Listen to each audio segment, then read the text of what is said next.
नमस्कार, मी अनघा धोडपकर. अश्वत्थामा भाग 9. रॉजर बेकरनं नेटानं जिद्दीनं आणि चिकाटीनं दुर्गम पर्वत चढायला सुरुवात केली. त्याच्या स्पीडनं डोंगरांच्या सुळक्यांपर्यंत तो पोहोचला. 5-6 तास लागले. अश्वत्थामा रॉजरच्या सर्व हालचाली निरखत होता. व्यासांच्या वरदानामुळं रॉजरची भाषा त्वरित ग्रहण झाली. तो मोठ्यानं ओरडून म्हणाला, "go away from here Roger, otherwise you will die. Go away." Roger कुतूहलानं आवाजाचा आणि स्थानाचा उगम सापडला. तो स्वगत म्हणाला, "don't worry my great soil, I will make it." तो वर येस तर त्याला तिथं बसणं भाग होतो, कारण तो अतिथी पाहुणा होता. एवढ्यात एक बकरी मॅ मॅ करत जवळ आली.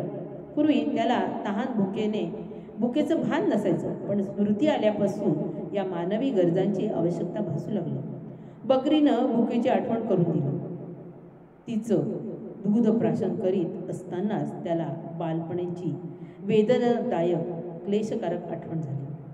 त्याची सर्व सवंगडी धनवान सावकाराची 6-7 वर्षाची मुलं अश्वत्थामाभोवती फेर धरून नाचत त्याची टेहाळणीच्या स्वरात उपवासाने चिडवताना, "हा पिठोकतो प्यायलाय, पिठोकतो." हे ऐकून अश्वत्थामा रडवेला झाला होता. मुलांनी चिडल्यावर त्यानं मातेजवळ खऱ्या दुधाचा हट्ट केला, पण ती कशी पुरवू शकणार होती. रागावून तो यमुनेकाठी जाऊन बसला.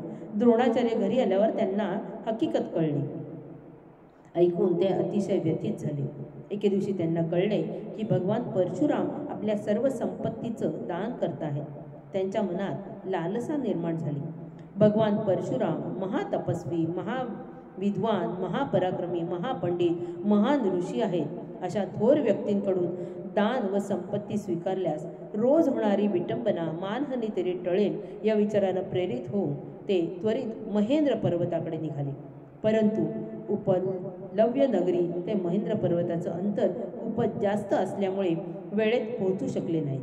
परशुरामानं तपस सामर्थ्यानं द्रोणाचार्यांचं अंतर्मन जाणून म्हणाले, "तुम्हाला रिक्त हस्ते पाठवणार नाही. माझ्याजवळ आता फक्त उरलेली सर्वश्रुत रहस्यमय गूढ अस्त्रविद्येचा स्वीकार करावा." रिकाम्या हातांनी परत आलेल्या बापाकडे पाहून अश्वत्थामा रडू लागला. त्यांना राजा द्रुपद या बालमित्रानं त्यांना दिलेल्या वचनाची आठवण झाल्यानं मोठ्या विश्वासानं, उत्साहानं राजा द्रुपदाकडे निघाले.